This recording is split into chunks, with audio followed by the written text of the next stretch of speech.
Hello बच्चों, Gurukul class 10th में आपका स्वागत है। आज हम लोग बायोलॉजी का जो लाइफ प्रोसेस है, जीव प्रक्रम, उसके अंतर्गत पीछे पढ़ चुके थे। पादपों में, पेड़ पौधों में पदार्थों का परिवहन कैसे होता है और उस परिवहन के लिए जो जाइलम और फ्लोएम है कैसे काम करते हैं, इसकी चर्चा हम लोग पिछले वीडियो में कर चुके थे। आज हम लोग मानव में जो है पदार्थ, उसका शरीर के विभिन्न भागों में परिवहन कैसे होता है और उस परिवहन में कौन कौन से घटक भाग लेते हैं, इसकी चर्चा आज हम लोग इस वीडियो में करने वाले हैं। हम लोग जो भी पदार्थ खाते हैं और वो भोजन का क्या होता है, डाइजेशन हो जाता है, पच जाता है और पचने के बाद रक्त में भेज दिया जाता है।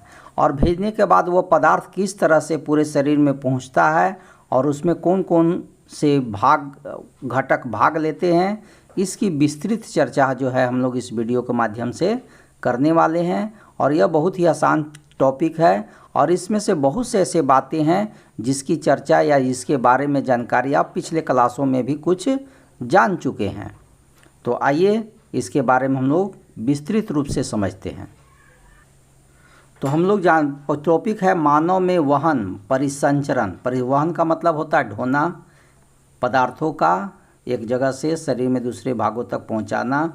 तो इस जो तंत्र है, तंत्र मतलब सिस्टम, इस सिस्टम में कौन कौन से चीज़ें होती हैं और कैसे होती हैं, इसी के बारे में करते हैं। तो हम लोग जानते हैं कि मनुष्य जो या उच्च जंतु का मतलब बहुत से बड़े बड़े जंतु हैं, जानवर हैं, जिसमें कशेरुकी होते हैं और अकशेरुकी। कशेरुकी का मतलब कि वैसे जंतु जिसमें रीढ़ की हड्डी होता है, और कुछ जंतु ऐसे भी होते हैं जो बड़े बड़े तो जरूर हैं लेकिन उसमें रीढ़ की हड्डी नहीं होता है। तो ऐसे जंतु को अकशेरुकी कहा जाता है। और शरीर के जानते हैं कि वैसे जंतुओं में जो होता है, शरीर के भीतर पदार्थों के परिवहन के लिए क्या होता है, एक तंत्र जो है सुविकसित होता है और उसी तंत्र का नाम है परिसंचरण तंत्र कहा जाता है। अब है कि इस परिसंचरण तंत्र में 3 घटक भाग लेते हैं। तो वह 3 घटक हैं कौन कौन, चलिए उसके बारे में भी समझ लेते हैं एक फिगर के माध्यम से। ठीक है, तो यह आपका क्या है, हृदय है, यहाँ पर देख लीजिए। और इस हृदय से क्या है, रक्त को लेने के लिए जो है इस तरह का रेड कलर में, तो जो रेड कलर में ऐसे निकला हुआ है वह धमनी है, और जो ब्लैक कलर में है वह सीरा है। रेड कलर में क्या है, शुद्ध रक्त का प्रवाह हो रहा है, और ब्लैक कलर वाला जो है उसमें सीरा में अशुद्ध रक्त का प्रवाह हो रहा है। और यह सब रक्त जो है, तो रक्त जो है वह यह देखिए दोनों फेफड़ा को, लंग्स को दिखाया गया है। यह लंग्स के माध्यम से या इस साइड का लेफ्ट राइट साइड का जितना रक्त है वह हृदय में पहुंच रहा है या हृदय से उधर जा रहा है। शरीर के जो हृदय के ऊपर का जो पोर्शन है, ऊपर का पोर्शन नीचे से ऊपर भी जा रहा है, ऊपर से अशुद्ध रक्त नीचे भी आ रहा है। उसी तरह से नीचे शरीर के नीचे का जो पोर्शन है, ठीक है, हृदय का नीचे जितना पोर्शन है उस सभी पोर्शन में हृदय से रक्त आ रहा है और रक्त फिर हृदय में अशुद्ध रक्त रिटर्न हो रहा है। और इन सभी में कौन कौन से भाग लेते हैं घटक, उसको जानते हैं। तो 1 नंबर में तो आपका आ जाता है हृदय। यह हृदय होता है, यहीं पर रक्त का शुद्धिकरण होता है। इसके बारे में भी अभी हम लोग समझेंगे। तो पहला नाम अभी जान लेते हैं कि पहला जो है वह हृदय है।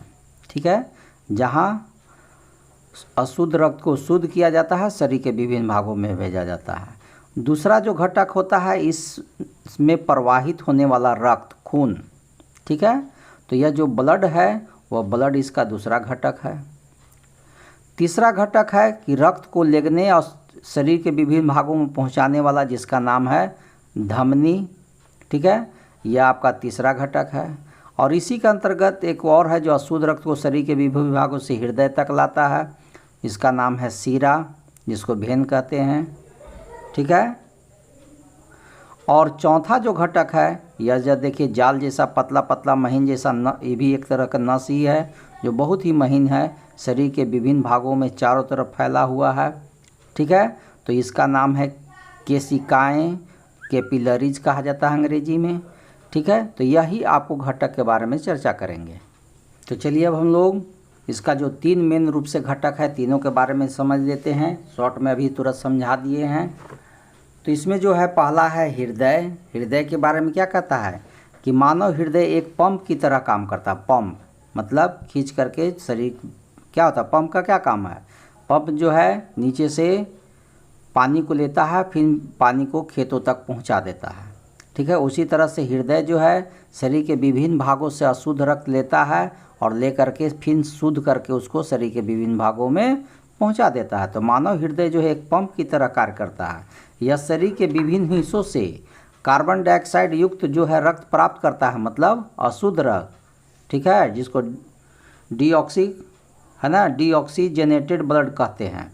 तो इस तरह से रक्त को यह प्राप्त करता है और जिन्हें वह फेफड़ों में भेजता है और फेफड़ों द्वारा ऑक्सीजन युक्त रक्त को पुनः सारे शरीर में भेज देता है। अभी तुरंत बताए हैं कि यह क्या करता है, शरीर का जितना भी शरीर के विभिन्न भाग है, वह विभिन्न भाग से जितना भी रक्त है, ऊपर हो या नीचे से हो, यह सभी रक्त को हृदय में ला देता है, मतलब शुद्ध रक्त। इस रक्त में क्या है, कार्बन डाइऑक्साइड है। ठीक है, और ये रक्त जैसी आता है फिर यहाँ से फिर ये रक्त को क्या किया जाता है, फिर यहाँ से हृदय के अंदर अलिंद और निलय है। ठीक है, आर्टरी और ठीक है आर्टरी है और वेंट्रिकल है, उसके यहाँ से लेकर अलिंद और निलय कहा जाता है, यहाँ से यहाँ तक आता है और फिर इसको फेफड़ा में भेज दिया जाता है। फेफड़ा से फिर ऑक्सीजन को लेता है और फिर इसके द्वारा फिर हार्ट में आ जाता है। ये पूरा प्रोसेस को हम समझाएंगे। ठीक है, अभी थोड़ा सा यहाँ घटक को बारे में समझ लेते हैं और फिर यहाँ से शुद्ध रक्त को शरीर के विभिन्न भागों में भेज दिया जाता है। तो यही काम है हृदय का। इंग्लिश में देख लेते हैं, heart is like pump to send the blood in all part of body. Heart receive deoxygenated blood, यही है कार्बन डाइऑक्साइड इस गैस में मिला, इस ब्लड में मिला हुआ deoxygenated blood from various part of the body which is send to lungs and redistributes oxygenated blood. Oxygenated blood means वैसा ब्लड जिसमें ऑक्सीजन अब मिल गया हो, मतलब यह प्योर ब्लड हो गया, to the entire body by the lungs. तो यह आपका काम था हार्ट का। हार्ट के बारे में हम लोग विस्तृत चर्चा आगे जाकर करेंगे। दूसरा टॉपिक है रक्त। ठीक है, तो रक्त क्या है, रक्त जानबे करते हैं कि यह है जो नस होता है, उस नस के अंतर्गत रक्त का बहुत तरह का चीज़ उसके अंदर मिला होता है। उस रक्त में ही देखिए प्लाज्मा होता है। ठीक है, जिसको ठीक है, दूसरा क्या होता है, आरबीसी होता है, ब्लड, ये ब्लड वेसल के अंतर्गत ही है, नस के अंतर्गत है। ठीक है, रेड ब्लड सेल है आरबीसी, और पटिकानु है, प्लेटलेट्स है। ये देखिए येलो कलर का जो है, यह तो बता ही चुके हैं प्लाज्मा है। ठीक है, इसी के अंदर बहुत सा लिम्फ भी रहता है। तो यह सब क्या है, रक्त का ही सब घटक है।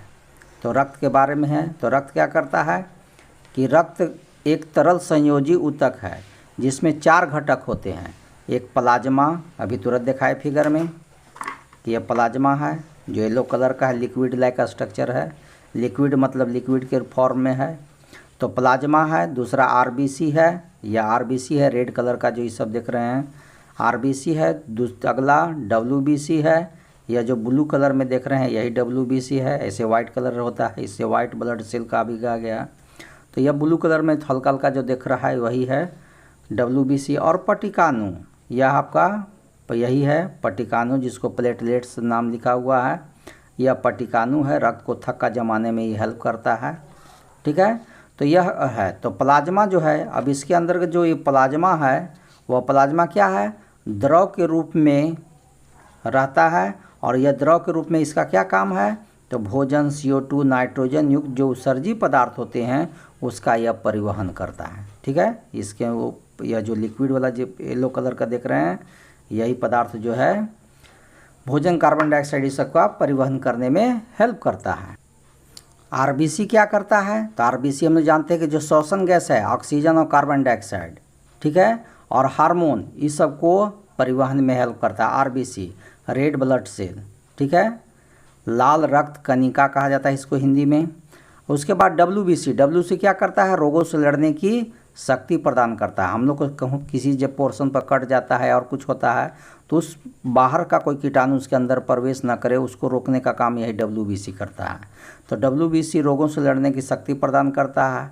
और जो इसके अंतर्गत जो पटिकानु है, अभी बता चुके हैं कि यह जो पटिकानु है, प्लेटलेट्स मतलब पटिकानु, यह रक्त को थक्का जमाने में सहायता करता है। जिस पोर्शन पर कट जाता है वहाँ पर यह चारों तरफ फैल जाता है और ब्लड को वहाँ पर रोक देता है और ब्लड जो है बाहर नहीं निकलता है। इस तरह से ब्लड वहाँ उसके अंतर्गत जो जाल बनाता है उसी जाल में इसका हीमोग्लोबिन के कण फंसते जाता है और फंस करके ब्लड को बाहर जाने से रोक देता है। इस तरह से वहाँ ब्लड जो है थक्का जम जाता है। अब इसी को शॉर्ट में ब्लड के बारे में है, यदि शॉर्ट लिखना होगा तो ब्लड के बारे में शॉर्ट में आप ऐसे भी लिख सकते हैं कि blood is a liquid connected tissue which है 4 components plasma, RBC, WBC and platelets. Plasma act as a medium, ठीक है, प्लाज्मा क्या है, एक मीडियम माध्यम का काम करता है।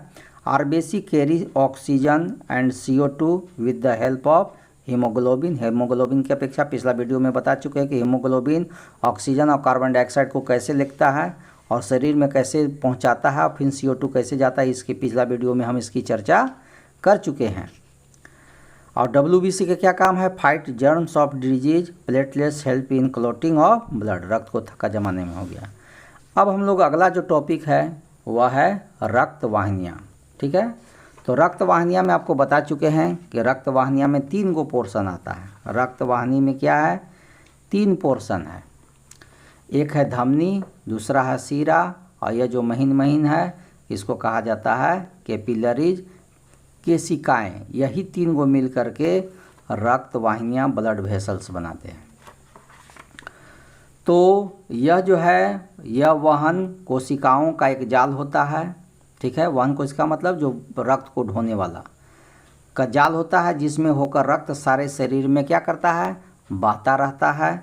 रुधिर वाहिनियों के 3 घटक होते हैं, बता चुके हैं, धमनी, सीरा और वाहिकाएं या केशिकाएं भी कह सकते हैं, कैपिलरीज कहा जाता है, ठीक है। तो यहाँ पर ब्लड वेसल जो है उसके बारे में इंग्लिश में भी लिखा हुआ है, blood vessel comprise arteries, when and capillaries. Blood vessel carry pure and impure blood. इससे क्या होता है, शुद्ध और अशुद्ध दोनों हम बता चुके हैं पहले ही से भी। इसमें क्या होता है, शुद्ध रक्त बह रहा है धमनी में और इसमें अशुद्ध रक्त बह रहा है। तो शुद्ध और अशुद्ध रक्त को ढोने का काम इन लोग करता है। Carries pure and impure blood from heart to different part of the body. शरीर के विभिन्न भाग, हार्ट से शरीर के विभिन्न भागों में जाता है या विभिन्न शरीर के विभिन्न भागों से हृदय में पहुंचता है। यही इसमें रक्त वाहिनियाँ के अंतर्गत समझना था। इसका विस्तृत चर्चा, यह जो तीनों के बारे में पढ़ें, धमनी, सीरा और वाहिनियाँ, इसके बारे में आगे बढ़ने के बाद आपको इन तीनों के बारे में विस्तृत रूप से चर्चा हम करेंगे। आपको थोड़ा सा यहाँ शॉर्ट नोट्स के रूप में आपको समझा दे रहे हैं, शॉर्ट में समझा दे रहे हैं। तो रक्त और रुधिर के बारे में अब हम पहले तो शॉर्ट में समझ लिए, अब उसके विस्तृत भागों में और उसके जो विभिन्न घटक हैं रक्त के अंतर्गत, जितने भी तरह के ये सब 4 गो भी घटक बताएं, इन सभी के बारे में अभी हम लोग यहाँ चर्चा करेंगे। तो सबसे पहले रक्त क्या होता है, तो रक्त में अभी तुरंत पीछे पढ़ चुके हैं कि रक्त एक तरल संयोजी ऊतक है, ठीक है, जिसका रंग क्या होता है, प्रोटीन हीमोग्लोबिन के कारण क्या होता है, लाल होता है। रक्त जो खून देखते हैं लाल रंग का होता है। लाल किसके चलते है, हीमोग्लोबिन के चलते, ठीक है। और हीमोग्लोबिन होता क्या है, इसके बारे में विस्तृत चर्चा पीछे वीडियो में हम लोग कर चुके हैं। और हीमोग्लोबिन के कारण ही खून जो है लाल रंग के दिखाई देता है। यदि हीमोग्लोबिन को हटा दीजिए तो ब्लड का जो है कलर जो है कलरलेस हो जाएगा, वह उदासीन हो जाएगा, मतलब एकदम माने कलरलेस जो है ब्लड दिखाने लगेगा, जिसको सीरम भी कहा जाता है, ठीक है। और रक्त जो है एक क्षारीय पदार्थ है। और एक मनुष्य में रक्त कितना होता है पता है, तो एक समान जो मनुष्य होता है उसके शरीर में रक्त जो है लगभग 6 लीटर के लगभग होता है। अब रक्त के घटक कौन कौन होते हैं इसके बारे में हम लोग जानेंगे। तभी फिगर में बता चुके हैं रक्त के जो है 4 घटक हैं, ठीक है। पहला जो है वह है प्लाज्मा, जो क्या है, यह जो पीला लिक्विड कलर का जो दिख रहा है, यह आपका नस का चिन्ह दिखाया, ब्लड वेसल का फिगर है। और उसी के अंतर्गत यह सभी चीज़ बह रहा, उसके अंदर से प्रवाहित हो रहा है, बहते जा रहा, परिवहन हो रहा है, एक शरीर के विभिन्न भागों में जा रहा है। तो यहाँ पर जो है वह पहला है प्लाज्मा। देखने से ही पता चल रहा है कि हरा रंग येलो कलर का है, हल्का पीला रंग का है। तो यह हल्के पीले रंग का चिपचिपा द्रव होता है, ठीक है। और इसका 90% भाग जो होता है जल होता है। यह जो लिक्विड है, इस लिक्विड में 90% जो होता है जल होता है, और जो 10% बचता है वह 10% में ही कार्बनिक और अकार्बनिक बेकार पदार्थ उसके अंतर्गत कुछ होते हैं। ठीक है, लेकिन इसका 90% भाग जो है जले होता है। तो ये क्या काम करता है? इसका कुछ काम होगा ब्लड में, तो ब्लड में इसका काम है कि विभिन्न पदार्थों का परिवहन करना से, ठीक है, रक्त शरीर के भी अंदर जो बहुत से पदार्थ हैं उसके परिवहन में सहायक होता है। शरीर का तापमान स्थिर रखता है, शरीर का टेम्परेचर बना सकता है, और शरीर में क्या करता है? रोग निरोधी क्षमता उत्पन्न करता है। यही इसका मेन रूप से काम है। इसके अलावा जो होता है प्लाविका प्रोटीन होता है इसके अंतर्गत। ठीक है, प्लाविका प्रोटीन होता है, और वह प्लाविका जो प्रोटीन होता है वह प्रोटीन जो है रक्त को गाढ़ा करने में भी सहायता करता है, जो रुधिर वाहिनियों में क्या करता है? उचित दाब बनाए रखने में भी सहायता करता है। इस तरह से कार्बनिक पदार्थ के रूप में क्या क्या इसके अंदर रहता है? जैसे कह रहा है कि कार्बनिक पदार्थों का भी, तो कार्बनिक पदार्थ के रूप में बहुत तरह के पदार्थ होते हैं, जैसे ग्लूकोज हो गया, एमिनो अम्ल हो गया, वसा अम्ल हो गया, ग्लिसरॉल हो गया, यह सब चीज़ आ जाता है। उसी तरह से अकार्बनिक जो पदार्थ है, तो अकार्बनिक पदार्थ में क्या रहता है? कैल्शियम होता है, मैग्नीशियम होता है, सोडियम होता है, पोटेशियम होता है, इस सब के लवण मौजूद रहते हैं जो शरीर के समान रूप से कार्य करने में क्या करते हैं? ज़रूरत होता है इन सब पदार्थों को। इसके अलावा इसमें उत्सर्जी पदार्थ में क्या होते हैं? तो उत्सर्जी पदार्थ में यूरिया और CO2 रहते हैं। तो यह आपका प्लाविका जो है, प्लाज्मा, यह इसका रक्त का एक घटक के बारे में समझें और इसका क्या काम है से समझ गए। अब दूसरा जो रक्त का जो घटक है उसका नाम है लाल रक्त कोशिकाएं, जिसको शॉर्ट में RBC रेड ब्लड सेल्स कहा जाता है। ठीक है, तो इसको लाल ब्लड सेल तो कहा जाता है। इसके अलावा इसका एक और नाम है जिसका नाम है इरिथ्रोसाइट्स, इसको इरिथ्रोसाइट्स भी कहा जाता है। और यह जो RBC है वो इसका आकार जो होता है अभ्यावतल होता है, बाइकनकेव होता है। देख लीजिए, यह देख रहे हैं बीच में धंसा हुआ पोर्शन है, फिगर में दिख रहा है कि बीच में धंसा हुआ पोर्शन है और किनारे से उभरा हुआ पोर्शन है, इसलिए बाइकनकेव होता है, उभयावतल होता है।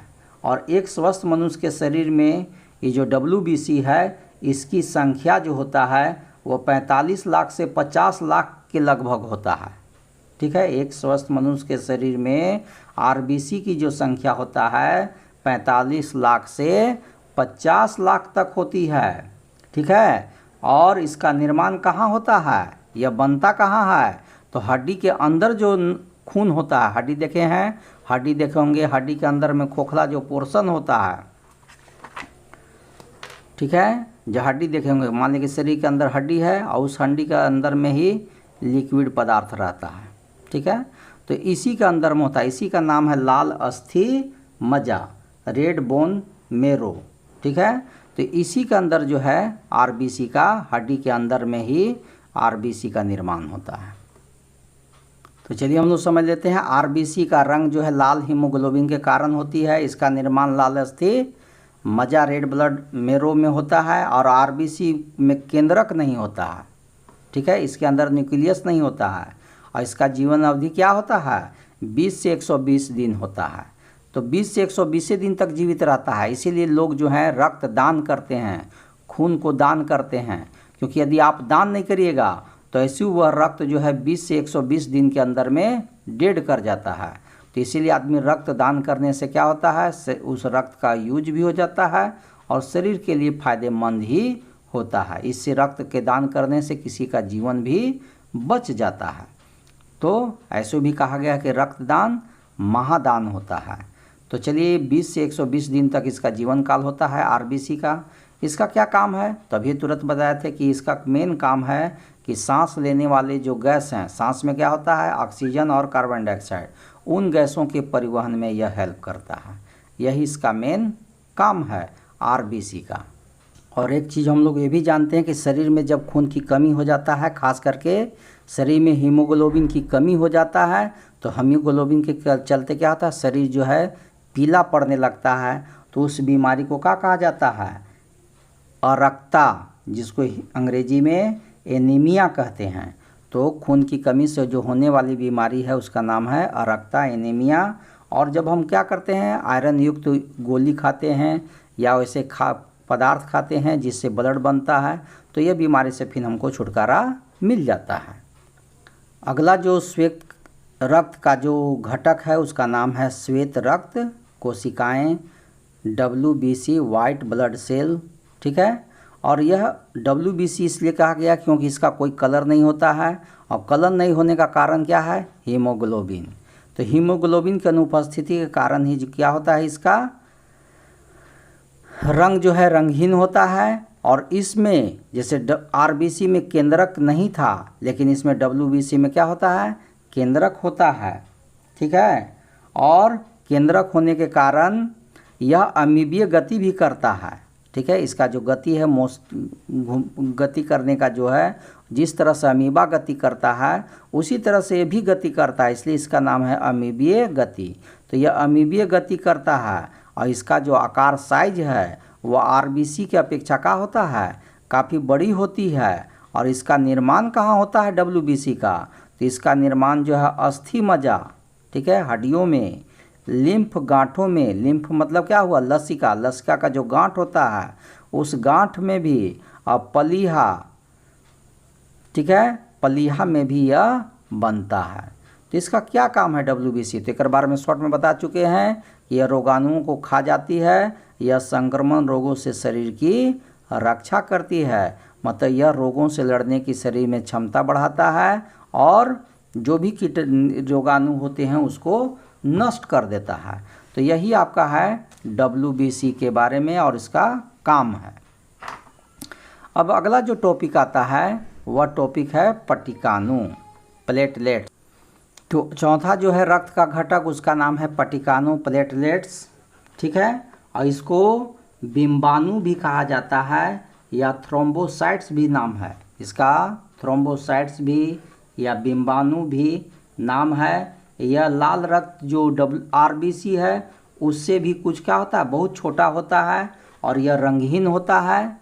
ठीक है, और यह अनियमित आकार का होता है। ठीक है, फिगर में हम लोग देख ही चुके हैं कि यही है प्लेटलेट्स, पटिकाणु। इसका कोई निश्चित आकार नहीं होता है, और यह रंगहीन होता है। ठीक है, और इसका भी उत्पत्ति जो है लाल अस्थि मज्जा में ही होता है। जो हम बताए थे, आपका जो हड्डी है, हड्डी के अंदर में जो लिक्विड जैसा पदार्थ है, उसी हड्डी के बीच में जो खोखला पोर्शन होता है, उसी पोर्शन का में इसका भी निर्माण पटिकाणु का होता है। RBC का भी यही होता है, और पटिकाणु का भी निर्माण इसी शरीर के हड्डी के अंदर जो खोखला पोर्शन है उसी में होता है। तो यहाँ पर हम लोग यह समझे कि पटिकाणु भी जो है निर्माण लाल अस्थि मज्जा में ही होता है, और पटिकाणु जो होता है WBC की तरह ही यह स्वयं गति करने में क्या होता है, असमर्थ होता है। ठीक है, जैसे WBC जो है गति करने में असमर्थ होता है कुछ उसमें, तो उसी तरह से यह भी जो है गति करने में क्या होता है, असमर्थ होता है। और यह भी जो है रक्त परिसंचरण के साथ साथ क्या है, घूमते रहता है। और इसका मेन काम क्या है, तो जहाँ चोट लग जाता है या कहूँ घाव हो जाता है उस स्थान पर क्या करता है, रक्त के जमने में सहायता करता है, और जिससे रक्त स्राव जो है, ब्लीडिंग, वह रुक जाता है। इस तरह से अब हम लोग समझ लिए कि ये रंगहीन तथा अनियमित आकार के होते हैं। इनका आकार RBC और WBC से भी छोटे होते हैं, और इनका निर्माण लाल अस्थि मज्जा में, रेड बोन मेरो में होती है। और इसका क्या काम है, तो रक्त को थक्का जमाने में सहायता करना, यही इसका है। ठीक है, तो हम लोग रक्त के जो विभिन्न घटक था उसके बारे में भी हम लोग समझ चुके हैं, और उसमें कौन कौन घटक में रहते हैं भाग, इसके बारे में पूरा हम लोग समझ चुके हैं।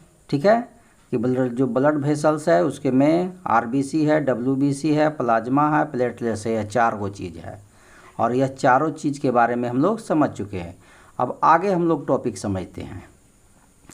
अगला जो टॉपिक है वह है रक्त दाब, ब्लड प्रेशर। ब्लड प्रेशर क्या होता है, ब्लड के द्वारा प्रेशर। ब्लड प्रेशर का मतलब क्या हुआ, ब्लड के द्वारा। किसी को कभी कभी देखिए होगा कि कोई दवा दुकान में या डॉक्टर जो है इस तरह से एक डिवाइस रहता है और उस डिवाइस की सहायता से क्या करता है, इसमें इस तरह से रीडिंग रहता है इसके अंतर्गत, ठीक है, और इस तरह से आपका ब्लड नापता है। तो यह क्या करता है कि आपका जो हाथ है उस हाथ में, ठीक है, इसके यहाँ से एक निकला रहता है, उसको क्या करता है इसके अंतर्गत बांध देता है। आप बांध करके आपका यहाँ का जो ब्लड है, नस है, उसको इसके द्वारा हवा दे करके उसको चाप देता है, ठीक है, जिससे रक्त का प्रवाह जो है इधर होना बंद हो जाता है। और उसको फिर उसका जो है हवा दे करके बंद जब हो जाता है तो उसके बाद आला लगा करके वो अपने कानों में क्या करता है, वह सुनता है, ठीक है, और सुन करके देखता है कि इसमें रीडिंग क्या, आवाज़ कहाँ तक आ रहा है, ठीक है। तो जो ऊपर का आवाज़ होता है उसका अलग रीडिंग होता है। फिर उसके बाद इससे गैस निकालने लगता है और गैस कम करने के बाद इस क्या होता है, इसका मीटर जो है ऊपर से फिर नीचे की ओर आना शुरू हो जाता है और कुछ देर के बाद इसका आवाज़ भी यहाँ भी आना बंद हो जाता है। तो यह लो हो जाता है और जहाँ से आवाज़ आता है उसको हाई कहा जाता है। तो लो और हाई के ही बीच का जो रीडिंग होता है वही उस व्यक्ति का बीपी हो जाता है, ब्लड प्रेशर, ठीक है। तो इसी का चर्चा हम लोग यहाँ करने वाले हैं। तो रक्त वाहिनियों द्वारा उसकी दीवारों पर अनुभव किए जाने वाले रक्त प्रवाह के दबाव को रक्तचाप या ब्लड प्रेशर कहा जाता है। तो यह तो परिभाषा हुआ। अब इसको विस्तृत रूप से आप समझिए, ठीक है, कि रक्त जो है रक्त वाहिनियों पर, जो नस पर जो दबाव देता है और दबाव देने से जो अनुभव किया जाता है रक्त के प्रवाह के दबाव को, उसी का नाम है ब्लड प्रेशर। तो रक्त वाहिनियों में रक्त का जो दबाव होता है, प्रवाह का जो दबाव होता है, वह दबाव जो होता है, प्रवाह जो होता है दबाव के साथ होता है, ताकि रक्त जो है शरीर के सभी अंगों तक क्या हो, आराम से पहुंच जाए। और कोशिकाओं से होकर रक्त को प्रवाहित करने के लिए तो दाब की ज़रूरत होता ही है, लेकिन यह दाब जो है दो तरह से कंडीशन काम करता है। तो कैसे करता है, तो रक्त का जो दबाव है या रक्तचाप जो है हृदय के संकुचन और अनुशीतलन से उत्पन्न होता है। अब होता है कि संकुचन और अनुशीतलन क्या है, इसको थोड़ा सा समझा देते हैं आपको। तो इसमें क्या होता है, हृदय पर डिपेंड करता है, ठीक है। जब हृदय क्या करता है, सिकुड़ता है, या नस जब सिकुड़ता है तो नस के सिकुड़ने को ही संकुचन या सिस्टोल कहा जाता है। और जब वही नस क्या होता है, फैलने लगता है, ठीक है, तब उस नस को फैलने या हृदय के फैलने को अनुशीतलन या डायस्टोल कहा जाता है। तो यह जो क्रिया है यह दो माप में होता है और यह इसको नापने के लिए पारास्तंभ का प्रयोग किया जाता है। पारास्तंभ होता क्या है, इसको समझ लीजिए। तो यह रक्त ब्लड प्रेशर को मापने वाला यह मंत्र है जो अभी आपको हम ऐसे ही एक रफली बता करके समझा रहे थे। तो इसके अंतर्गत जो यह रीडिंग वाला है इसके अंतर्गत पारा भरा रहता है, ठीक है। तो यह पारा का स्तंभ है, ठीक है, और इसी पारा स्तंभ का रीडिंग के अनुसार ही होता है। जब इसके अंतर्गत रीडिंग जब 120 आ गया, ठीक है, रीडिंग लिए और रीडिंग पर क्या आया, 120 आया। तो 120 क्या है, यह प्रकुंचन दाब है, ठीक है। तो यह प्रकुंचन दाब जो है सिस्टोलिक प्रेशर कहा जाता है। तो यह कितना होता है, तो ये प्रकुंचन दाब जो होता है उतना ही होता है जितना कि 120 मिलीमीटर पारा के स्तंभ के बराबर उत्पन्न होता है। तो 120 मिलीमीटर पारा के स्तंभ के द्वारा जो उत्पन्न होता है यह पारा का स्तंभ है, और 120 मिलीमीटर पारा के स्तंभ के द्वारा जो उत्पन्न होता है उसी का नाम है प्रकुंचन दाब, ठीक है। तो यह 120 मिलीमीटर के पारा के 120 मिलीमीटर पारा के बराबर होता है। और जब यह नीचे आने लगता है रीडिंग, और रीडिंग जो है 180 आ गया, तो यह इसका क्या हो गया, अनुशीतलन दाब हो गया, ठीक है, डायस्टोलिक प्रेशर कहा जाता है। तो यह डायस्टोलिक प्रेशर के बराबर होता है। तो यह 80 मिलीमीटर क्या होगा, तो 180 मिलीमीटर पारा स्तंभ के बराबर होगा। जब इसका रीडिंग जो है 180 पर चला जाएगा, ठीक है, तो यहाँ पर भी होगा। तो इसमें भी अनुशीतलन जो दाब होता है उतने दाब के बराबर होता है जितना 80 मिलीमीटर पारा के स्तंभ के बराबर होता है। तो इसको होता है। तो इस तरह से 20 और 180 माने 120 बाई 180 जो है एक स्वस्थ मनुष्य का ब्लड प्रेशर होता है। यदि ब्लड प्रेशर इतना है तो यह समझिए कि वह व्यक्ति स्वस्थ है और वह स्वस्थ व्यक्ति में गिनती आएगा। लेकिन शरीर के वजन के अनुसार यह बढ़ भी सकता है। कोई यदि मोटा व्यक्ति है और उस मोटे व्यक्ति का यदि बीपी नापिएगा, यदि इतना उसके शरीर में इतना नहीं मिलेगा, तो ऐसे व्यक्ति को 130 या 140 आपको लगभग मिलेगा ऊपर का, और नीचे का 80 ना होकर के वह 90 के लगभग मिलेगा। तो ऐसे व्यक्ति, मोटे व्यक्ति भी स्वस्थ में ही गिनती आते हैं, लेकिन उसकी मोटापा के चलते यह ब्लड प्रेशर बीपी जो है इतना लेवल बता रहा है। तो ऐसे व्यक्ति को क्या है, अपना शरीर का वजन कम करना चाहिए, और ताकि उसका बीपी जो है एक स्वस्थ मनुष्य की तरह 120/80 हो जाए। इस तरह से क्या होता है, उम्र के साथ साथ विभिन्न परिस्थितियों में भी रक्तचाप जो है बढ़ता या घटता रहता है। ठीक है, यदि रक्तचाप काफ़ी घट जाता है या काफ़ी बढ़ जाता है तो वह खतरनाक हो सकता है, और ऐसे व्यक्ति को तुरंत ही डॉक्टर से सलाह लेना चाहिए और परामर्श लेकर के उसके अनुसार चलना चाहिए। तो यह आपका ब्लड प्रेशर के बारे में हो गया। अब अगला टॉपिक है रुधिर वाहिका, ब्लड वेसल्स।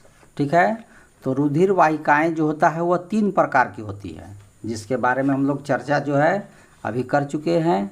ठीक है, तो वह 3 प्रकार कौन कौन है, तो एक है धमनी, आर्टरी, दूसरा क्या है सीरा, भेन, और तीसरा है केशिका, कैपिलरी।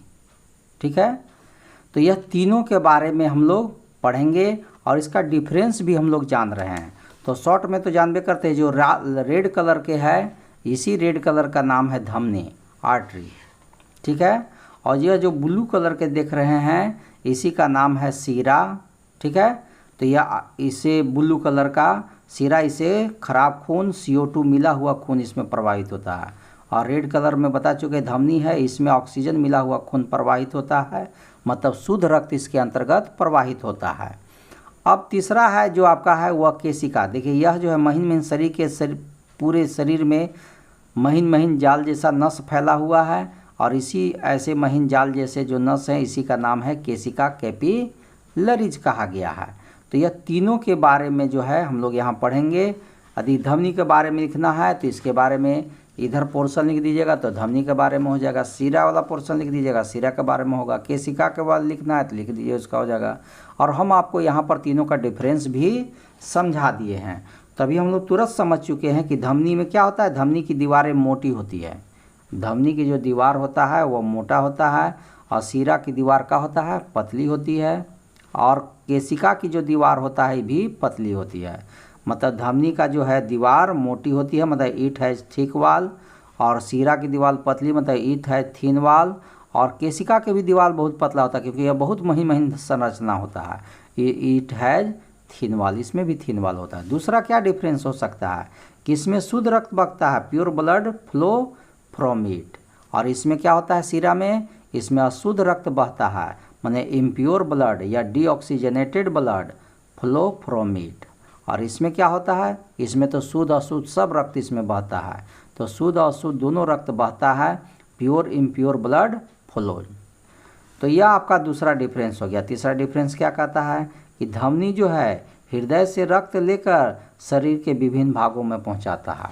धमनी का काम है, धमनी यहाँ से हृदय से ब्लड लिया, हृदय से ब्लड लिया, हृदय से ब्लड लिया और शरीर के विभिन्न भागों में पहुंचा दिया। और सीरा का क्या काम है कि शरीर के विभिन्न भागों से ब्लड लिया, इधर से भी ब्लड लिया, इधर से भी ब्लड लिया, शरीर के नीचे पोर्शन से भी ब्लड लिया और लेकर के हृदय तक पहुंचा देना है।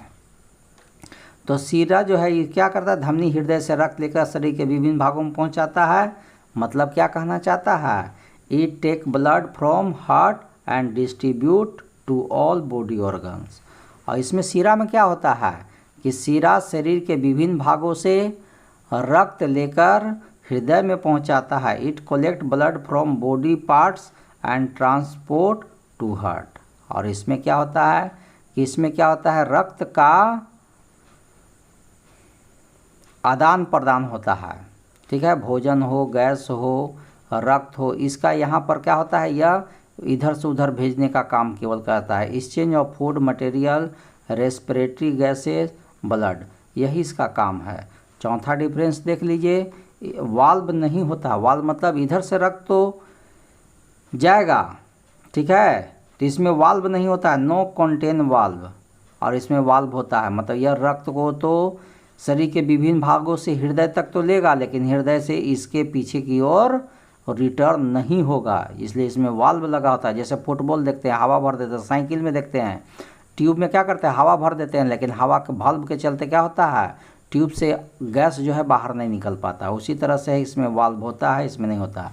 और जो केशिका होता है इसमें भी वाल्व नहीं होता है, नो कंटेन वाल्व। तो इस तरह से हम लोग देखें कि यह डिफरेंस भी जो है ब्लड वेसल के जो कोशिका के 3 भाग है, धमनी, शिरा और केशिका, इसका डिफरेंस को भी हम लोग समझ लिए। अगला टॉपिक हृदय है, हार्ट। और हृदय हम लोग के शरीर में किस तरह से काम करता है, ठीक है, इसके बारे में आज हम लोग जानेंगे। तो हम लोग जानते हैं कि हृदय में 4 चेंबर होता है, 1 2 3 4, ठीक है, जिसको राइट ऑर्टेरियम या दायां अलिंद कहा जाता है, और एक दायां निलय है, राइट वेंट्रिकल, और एक लेफ्ट ऑर्ट्रियम है जिसको कह सकते हैं बायां अलिंद, और लेफ्ट वेंट्रिकल मीन्स बायां निलय।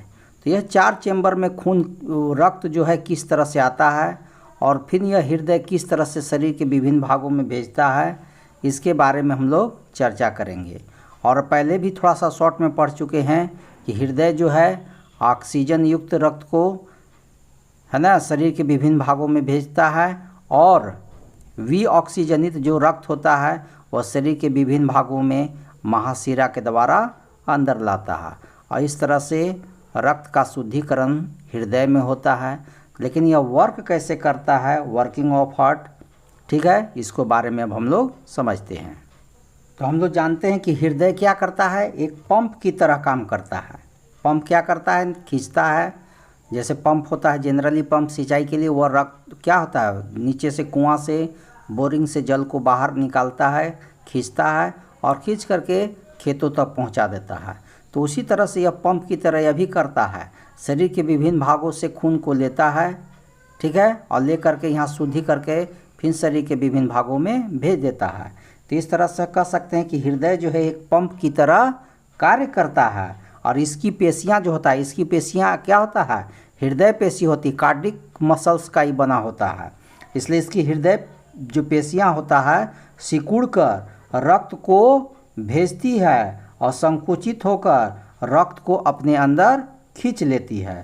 तो हृदय के जो संकुचन होता है, जिसको सिस्टोल भी कहा जाता है, और फैलने को, जब हृदय फैलता है तो उसको अनुशीतलन या डायस्टोल कहा जाता है। अब हृदय कैसे कैसे करता है, रक्त को लाता है, आप यहाँ से स्टार्ट करते हैं। तो इसमें जो शरीर से लाने का 2 मेन है, महाशिरा, और यहाँ से भेजने वाला जो है महाध्वनि कहा जाता है, जिसको ओटा लिखा हुआ है, और महाशिरा मतलब सुपेरियर वेना कावा लिखा हुआ है, ठीक है। तो देखिए यह कैसे करता है। तो शरीर में यह क्या करता है कि यहाँ से शरीर के विभिन्न भागों से ऑक्सीजन विहीन, मतलब डीऑक्सीजनेटेड ब्लड, अशुद्ध जो रक्त होता है, वह महाशिरा द्वारा दाएं अलिंद, जो अलिंद है, यहाँ से शरीर के विभिन्न भागों से खून जो है, अशुद्ध खून, ऑक्सीजनेटेड, डीऑक्सीजनेटेड ब्लड, यह क्या होता है, दायां अलिंद में पहुँचता है। और दायां अलिंद में जैसे ही आता है, दायां अलिंद और दायां निलय, ये दोनों के बीच में देखिए यहाँ वाइट रंग का कपाट है, बल्ब है, जिसकी इस कपाट का नाम है त्रिवलनी कपाट, ठीक है, ट्राइकुस्पिड बल्ब कहा जाता है। यह बल्ब क्या करता है, रक्त को अंदर तो लाता है, लेकिन इधर से रक्त रिटर्न होकर बाहर जाता नहीं है। तो इस कंडीशन में क्या होता है कि यह बल्ब, जैसे हम लोग बल्ब साइकिल में देखते हैं, हवा भरते हैं तो क्या होता है, ऊपर से तो हवा दे देते हैं साइकिल में, लेकिन अंदर से ट्यूब से हवा बाहर निकल पाता नहीं है। उसी तरह से यह बल्ब करता है, कपाट, इसको हिंदी में कपाट, अंग्रेजी में बल्ब बोल सकते हैं। तो यह बल्ब जो है जैसे ही यहाँ आता है, लेकिन इसके बीच, दोनों के बीच में एक बल्ब होता है, जिसको त्रिवलनी कपाट या ट्राइकुस्पिड बल्ब कहा जाता है।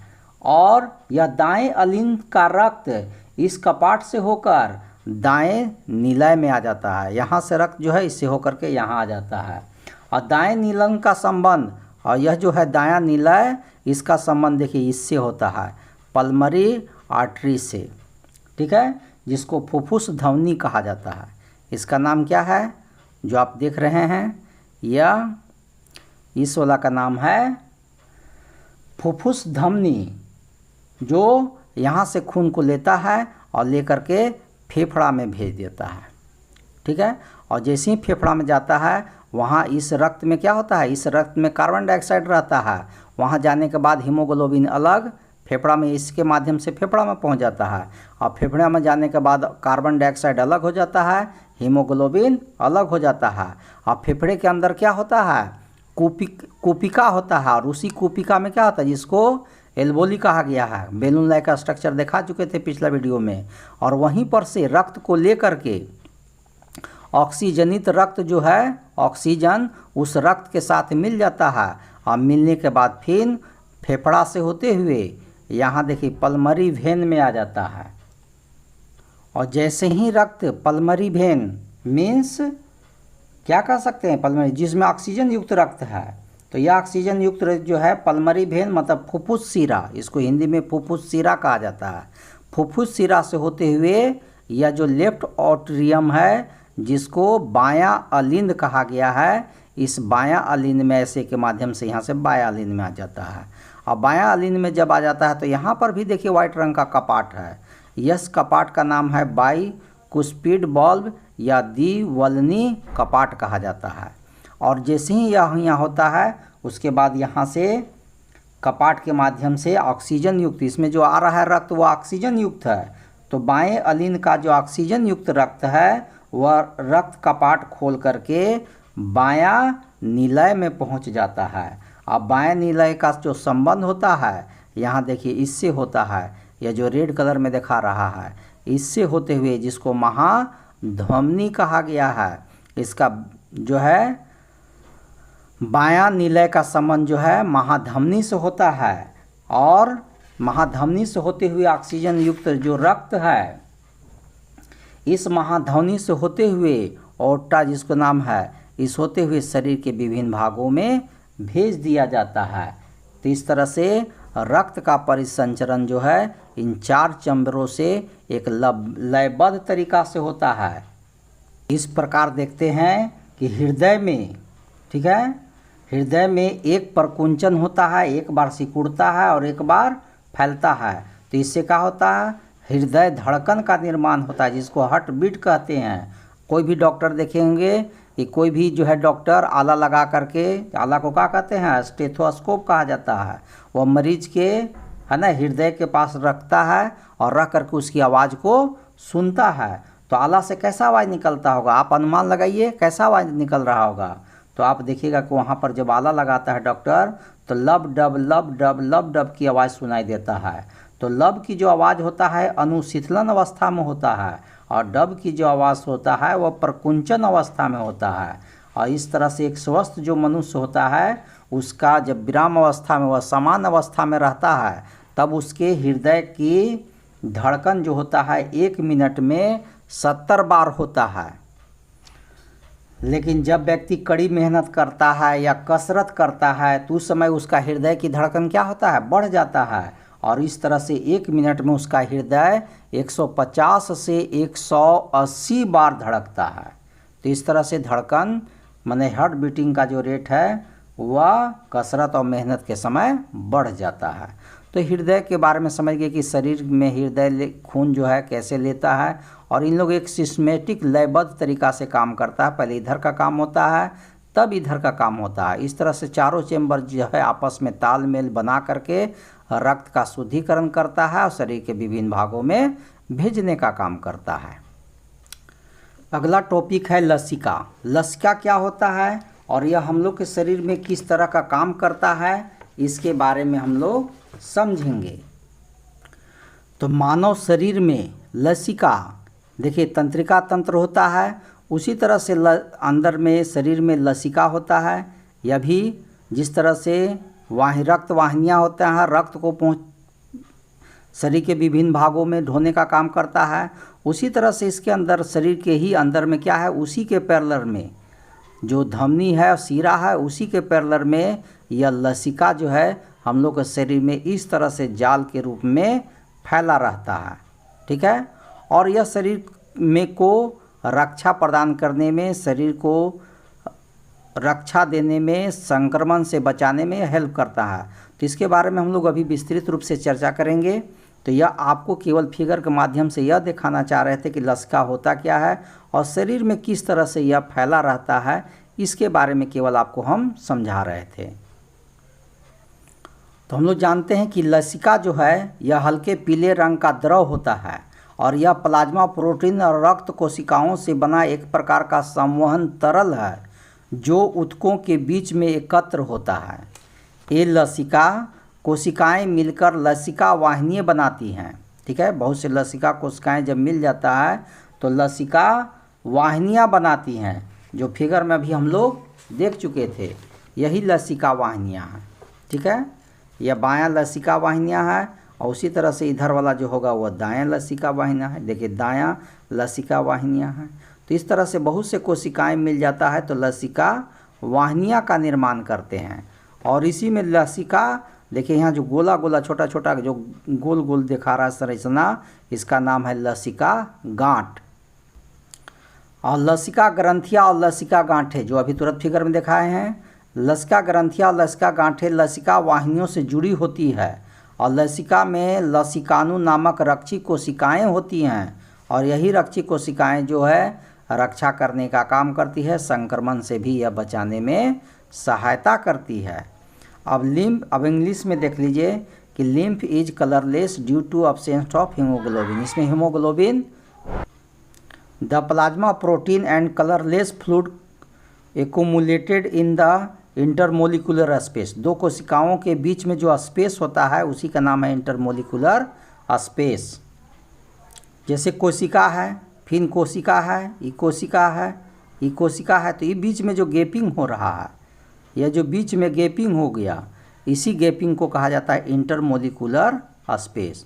कोशिकाओं के बीच खाली स्थान, यह जो खाली स्थान आया, तो जब कोशिका के बीच में खाली स्थान होता है उसी का नाम है intermolecular space. Form lymph, it is form by the substance that come out through pore of the plasma membrane and get collected in intermolecular space along with blood cell and nutrient। अब इस लसिका का क्या कुछ काम भी है क्या? तभी तुरंत बताए थे कि लसिका के अंदर रक्षी कोशिकाएं होती हैं और रक्षी कोशिकाएं क्या करेगा, तो इसका पहला काम है यह शरीर की संक्रमण से सुरक्षा करता है। Lymph protect body from infection. और क्या काम करता है यह, तो यह करता है प्रोटीन और वसा के दीर्घाणुओं का वहन करता है। प्रोटीन और वसा के जो पार्टिकल्स होते हैं, मॉलिक्यूल्स होते हैं, उसको एक जगह से दूसरे जगह ढोने का काम करता है। It transport mega molecules of fat and proteins. तो यह लिम्फ का बारे में भी समझ गए और लिम्फ क्या क्या काम करता है हम लोग के शरीर में, यह भी हम लोग समझ गए हैं। अगला टॉपिक है रक्त और लसिका, ब्लड और लिम्फ में डिफरेंस। क्या ये दोनों में कुछ अंतर भी है? तो रक्त और ब्लड में, लिम्फ और ब्लड में कुछ डिफरेंस भी है और उसी डिफरेंस को हम लोग जानते हैं। हम लोग जानते हैं कि रक्त का रंग क्या होता है, लाल होता है, रेड इन कलर। और लसिका, अभी तुरंत पूछें कि लसिका क्या होता है, रंगहीन होता है या हल्का पीला रंग के होता है, मतलब कलरलेस होता है। सेकेंड डिफरेंस क्या हो सकता है, लाल होने का मतलब है कि आरबीसी मौजूद रहते हैं इसमें। हेमोग्लोबिन जब लाल रंग है मतलब आरबीसी होगा, तो इसमें आरबीसी मौजूद रहते हैं रक्त में। और इसमें लिम्फ में क्या होता है, आरबीसी अनुपस्थित रहता है, आरबीसी आर एब्सेंट, इसमें आरबीसी आर क्या है, प्रेजेंट है। तीसरा डिफरेंस क्या हो सकता है कि रक्त में क्या होता है कि रक्त जो है हृदय से अंग तथा अंग से हृदय की तरफ बहता है। हम लोग जानते ही हैं कि रक्त जो है शरीर के विभिन्न अंगों से हृदय में आता है और हृदय से शरीर के विभिन्न भागों में जाता है। ठीक है, तो ये आपका हुआ। और लसिका में क्या होता है, ऊतक से हृदय की तरफ बहता है। ठीक है, इसमें एक वन साइड होता है, ऊतक से हृदय की तरफ ही यह बहता है। मतलब इसका हुआ डिफरेंस इंग्लिश में blood flow towards body organs and again back the heart, और इसमें होता है lymph flow from tissue towards heart. अब चौथा क्या डिफरेंस हो सकता है कि रक्त में फाइब्रिनोजेन उपस्थित रहता है। ठीक है, फाइब्रिनोजेन क्या है? रक्त को थक्का जमाने में हेल्प करता है। तो इसमें रक्त में फाइब्रिनोजेन रहता है, माने ब्लड कंटेन फाइब्रिनोजेन, और लसिका में फाइब्रिनोजेन अनुपस्थित रहता है। इसमें रक्त को जमाने से इसको कोई लेना देना नहीं रहता है, इसलिए लिम्फ डज नॉट कंटेन फाइब्रोजेन। तो इस तरह से रक्त और लसिका में जो डिफरेंस था, इस डिफरेंस को भी हम लोग समझ चुके हैं। तो चलिए हम लोग अगला टॉपिक अब समझते हैं। अगला टॉपिक है मनुष्य में दोहरा परिसंचरण, माने डबल सर्कुलेशन ऑफ ब्लड। ठीक है, इन ह्यूमन बीइंग। तो डबल सर्कुलेशन मतलब क्या है? रक्त का 2 बार आना और जाना। तो रक्त का 2 बार कहाँ आएगा जाएगा? हृदय में। तो हृदय में क्या होता है? शरीर के विभिन्न भागों से अशुद्ध रक्त महाशिरा के द्वारा, ठीक है, दायां अलिन और दायां निलय से होते हुए शरीर से बाहर फेफड़ा में चला जाता है। ठीक है, तो यह शुद्ध रक्त होता है।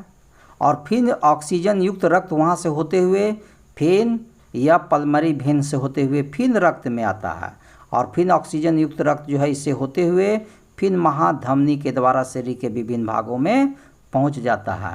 तो इस तरह से क्या होता है? शुद्ध रक्त आता है और शरीर के विभिन्न भागों में जाता है, और शरीर के विभिन्न भागों से अशुद्ध रक्त इससे होते हुए फिर फेफड़ा तक जाता है।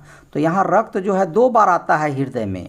एक बार अशुद्ध रक्त आकर के फेफड़ा में गया, और फेफड़ा से ऑक्सीजन युक्त रक्त आकर के फिर इसके हृदय में प्रवेश किया, और महाधमनी के द्वारा शरीर के विभिन्न भागों में पहुँच गया। तो यहाँ ब्लड का सर्कुलेशन एक बार हो रहा है? 2 बार हो रहा है। यहाँ पर 2 बार हो रहा है, तो इसीलिए इसका नाम है दोहरा परिसंचरण, डबल सर्कुलेशन। चलिए इसको परिभाषा के रूप में हम लोग समझ लेते हैं कि मनुष्य में रक्त को एक बार शुद्ध अवस्था में और एक बार अशुद्ध अवस्था में हृदय से 2 बार प्रवाहित होता है, तो इसे ही दोहरा परिसंचरण कहते हैं। ठीक है, यही फिगर के माध्यम से आपको समझा दिए। दोहरा रक्त परिसंचरण से क्या से शरीर में उच्च दक्षता पूर्ण ऑक्सीजन की पूर्ति होती है। ठीक है, कार्बन डाइऑक्साइड हट जाता है, ऑक्सीजन आ जाता है, और यही ऑक्सीजन जब शरीर के विभिन्न भागों में जाता है तो ग्लूकोज का क्या होता है? ऑक्सीडेशन हो जाता है, और वही ग्लूकोज के ऑक्सीडेशन से शरीर को ऊर्जा प्राप्त होते रहता है। इससे हमारे शरीर को निरंतर ऊर्जा प्राप्त होते रहती है। इसको इंग्लिश में देख सकते हैं, the blood in human has to pass through the heart once in a pure state and once in an impure state, that is twice, it is called double circulation. अब double blood circulation provide high efficiency oxygen supply to the body, this give our body continue energy, और इससे शरीर को energy मिलते रहता है। अब कुछ एनसीईआरटी का क्वेश्चन है, उस एनसीईआरटी का क्वेश्चन को हम लोग समझते हैं कि क्या क्वेश्चन है और उसका आंसर क्या होना चाहिए। अभी जितना टॉपिक समझे हैं उसके आधार पर आप आंसर दे सकते हैं। तो चलिए देखिए, शरीर में रक्त को पहुंचाने के लिए हमारे शरीर को हृदय जैसे पंप की आवश्यकता क्यों पड़ती है? Our body need pumping organ like heart to push blood around body. तो इसका आंसर क्या होगा से समझने से पहले थोड़ा समझ लीजिए कि हम लोग जानते हैं कि रक्त है, ये रक्त वाहिनियाँ हैं, ब्लड वेसल्स, और रक्त वाहिनियाँ के अंदर, रक्त वाहिनियाँ मतलब धमनी या शिरा हो, कुछ भी हो सकता है। तो उसके अंदर में क्या होता है? ब्लड के अंदर बहुत से उसके घटक होते हैं, जैसे वाइट ब्लड सेल है, प्लाज्मा है, प्लेटलेट्स है, आरबीसी है। तो यह सभी जो चारों हैं, यह सभी कुछ न कुछ अलग अलग काम करते हैं। जैसे आरबीसी क्या करता है? ऑक्सीजन और कार्बन डाइऑक्साइड का परिवहन करता है। ठीक है, वाइट ब्लड सेल क्या करता है? तो शरीर को संक्रमण जीवों से रक्षा करता है। प्लाज्मा क्या करता है? तो बहुत से जो कार्बनिक पदार्थ हैं, अकार्बनिक पदार्थ हैं, है ना, उत्सर्जी पदार्थ हैं, उन सभी पदार्थों के परिवहन में यह सहायता करता है। पटिकाणु क्या करता है? रक्त को थक्का जमाने में सहायता करता है। तो यह सभी पदार्थों को रक्त वाहिनियों में एक जगह से दूसरे जगह तक लेने के लिए, है ना, कोई प्रेशर चाहिए जो उसको खींच करके आगे की ओर बढ़ा सके, और इसको बढ़ाने में जो हेल्प करता है वह हृदय है। ठीक है, और हृदय क्या करता है, एक पंप की तरह काम करता है, और यही पंप की तरह पूरे रक्त को खींच करके शरीर के विभिन्न भागों में पहुंचाता है, और विभिन्न भागों से जो रक्त होता है उसको खींच करके हृदय तक लाता है। तो इसलिए हृदय जो है एक पंप की तरह कार्य करता है। तो चलिए इसका थोड़ा सा हम लोग समझते हैं कि रक्त में उपस्थित जो प्लाज्मा है एक तरल माध्यम होता है। प्लाज्मा घुलित अवस्था में पोषक पदार्थ ग्लूकोज हो, है ना, प्रोटीन वसा ये सब हो, उसको हो, या CO2 हो, या नाइट्रोजन के जो उत्सर्जी पदार्थों हैं इन सब का परिवहन करता है। RBC जानबे करते हैं कि ऑक्सीजन के परिवहन में सहायक होता है, ठीक है, या कार्बन डाइऑक्साइड के परिवहन में सहायक होता है। और रक्त बहुत से अन्य पदार्थ जैसे लवणों का भी परिवहन करता है, और शरीर के लिए आवश्यक इन सभी पदार्थों को पूरे शरीर में भेजने के लिए क्या है, हृदय की ज़रूरत पड़ती है। माने हृदय जैसे पंप की आवश्यकता पड़ती है, इसलिए हृदय जो है पंप की तरह काम करता है। इसको इंग्लिश में समझ लीजिए क्या कहना चाहता है। तो blood contain liquid medium called as plasma, blood cell are found merged into plasma, plasma transport nutrients CO2 and nitrogenous waste, RBC transport oxygen and CO2, blood transport many other substances like salt of different elements. Therefore our body need a heart like pump to push blood around body। तो यह आपका question था जिसका answer इस तरह से होगा। अगला क्वेश्चन है, हृदय के नीलय की दीवार अधिक मांसल होती है और मोटी होती है लेकिन आलिंदों की नहीं। The wall of ventricle of the heart remains more muscular and thick but not of auricles. तो ऐसा क्यों होता है, तो चलिए देखिए फिगर में भी देखिए, फिगर में देख लीजिए यह क्या है, अलिंद की मांसपेशियां हैं।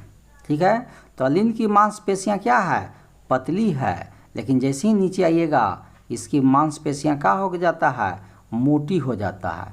यह नीलय की मांसपेशियां हैं। तो नीलय की जो मांसपेशियां हैं वो मोटी है और अलिंद की मांसपेशियां जो है पतली है। तो यह पतली और इसको मोटी क्यों होती है, इसके पीछे भी रीजन है, क्योंकि हम लोग जानते हैं कि शरीर के विभिन्न भागों से, है ना, खून महाशिरा के द्वारा अलिंद में आता है। ठीक है, और ऐसे होते हुए फिर नीलय में चला जाता है, लेकिन नीलय को फिर यहीं पर नीलय को क्या है, रक्त को यहाँ धमनी में फेफड़ा के पास भेजना पड़ता है, फुफ्फुस के पास, और लंग्स में जब जाता है तो वहीं से रक्त जो है तुरंत पहुँच जाता है। ठीक है, और रक्त पहुँच करके फिर अलिंद से होते हुए नीलय में चला जाता है। लेकिन नीलय को क्या करता है, नीलय जो है रक्त को बहुत तेज़ी से, बहुत अधिक ऊर्जा की आवश्यकता पड़ता है। क्यों, क्योंकि इससे यहाँ से रक्त को शरीर के विभिन्न भागों में भेजना रहता है, और इसको भेजने के लिए अधिक ऊर्जा की ज़रूरत पड़ता है, और अधिक ऊर्जा के चलते ही इसकी मांसपेशियों को क्या होना पड़ जाता है, मोटा होना पड़ता है। तो इसका रीजन अब इसके माध्यम से समझ लीजिए कि नीलय द्वारा शरीर के दूरभागों में ऑक्सीजन युक्त रक्त भेजना पड़ता है, और पुनः अशुद्ध रक्त क्या करना पड़ता है, जमा करना होता है। ठीक है, यहाँ महाधमनी द्वारा शुद्ध रक्त इसमें जमा हो जाता है, फिर यहाँ फेफड़ा में चला गया, फेफड़ा से शुद्ध रक्त इसमें आता है। ठीक है, नीलय में, और इससे शरीर के विभिन्न भागों में भेज दिया जाता है। तो अशुद्ध रक्त जमा करना होता है, इस कारण से नीलय की मांसपेशियों को अधिक शक्ति मीन्स ऊर्जा की आवश्यकता होती है, अतः इसकी दीवारें अधिक मांसल और मोटी होती है। लेकिन अलिंद में फेफड़े से रक्त आता है, और फेफड़ा जानते हैं कि हृदय के ही पास होता है। फेफड़ा कहाँ होता है, हृदय के पास है, हृदय है, और हृदय के ही बगल में दोनों साइड में फेफड़ा है, इसलिए इसको रक्त बहुत दूर नहीं, नज़दीक ही रहता है, और यहीं से तुरंत ग्रहण करना है, इसलिए इसको ऊर्जा की कम आवश्यकता पड़ती है। तो अलिंदों में फेफड़े से रक्त आता है जो हृदय के निकट ही स्थित होता है, और फिर वह रक्त वाल्व से होकर नीलय में चला जाता है। अभी बताए हैं कि अलीन से निलय में आता है और अतः निलय की मांसपेशियों को अधिक शक्ति की आवश्यकता नहीं होती है। इस अतः आलीन की मांसपेशियों को अधिक शक्ति की आवश्यकता नहीं होती है। ठीक है, इसको बहुत दूर तक रक्त को भेजना नहीं पड़ता है और आलीन को बहुत दूर तक रक्त को भेजना पड़ता है, इसलिए उसकी मांसपेशियां मोटी हो जाती है। इसका इंग्लिश में देखते हैं। Ventricles have to pump blood rich in oxygen to the distant part of the body and then have to gather impure blood. Therefore, muscles of the ventricle need much energy. Therefore, ventricle have thicker muscular wall. ठीक है, when the blood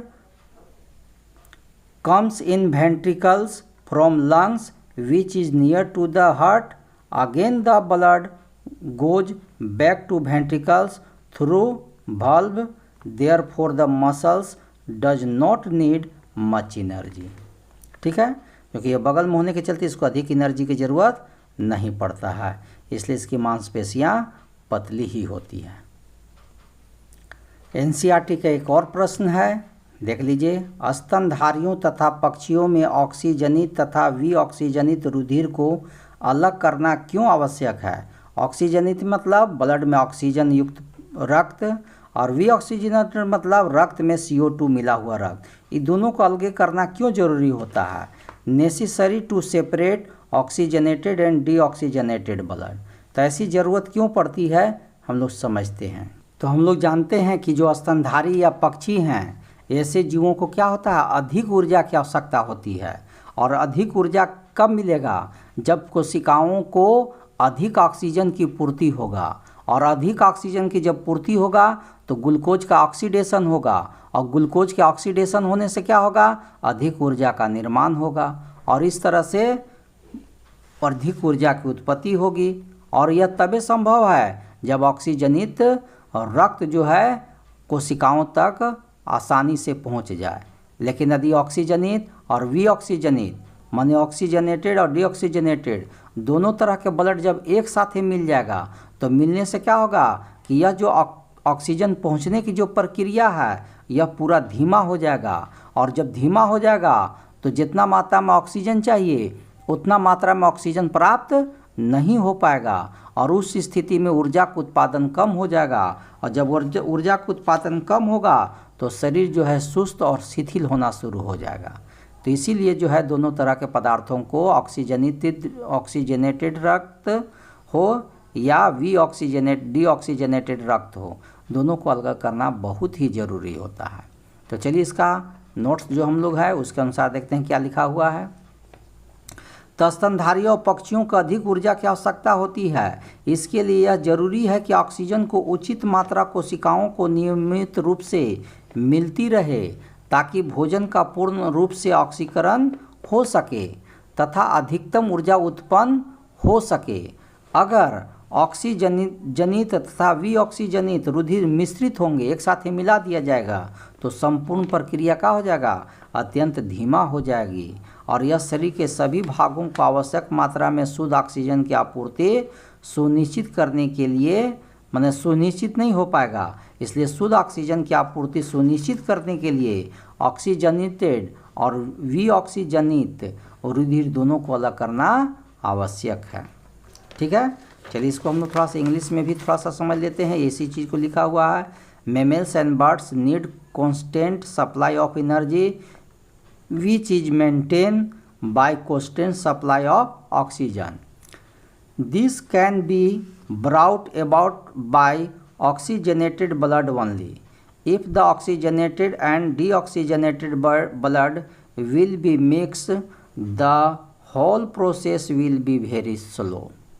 ठीक है, तो यह आपका इस chapter का में जो इतना जो था मानव में ब्लड सर्कुलेशन का काम, ठीक है, पदार्थों के परिवहन का काम, यह टॉपिक इसमें समाप्त हो गया। अगला जो हम लोग वीडियो आएगा, पार्ट आएगा, उसमें उत्सर्जन, ठीक है, एक्सक्रीशन से संबंधित आएगा, नेफ्रॉन से संबंधित आएगा, ठीक है, किडनी से संबंधित आएगा, जिसकी चर्चा हम लोग अगले वीडियो में करेंगे। जय हिंद, जय भारत।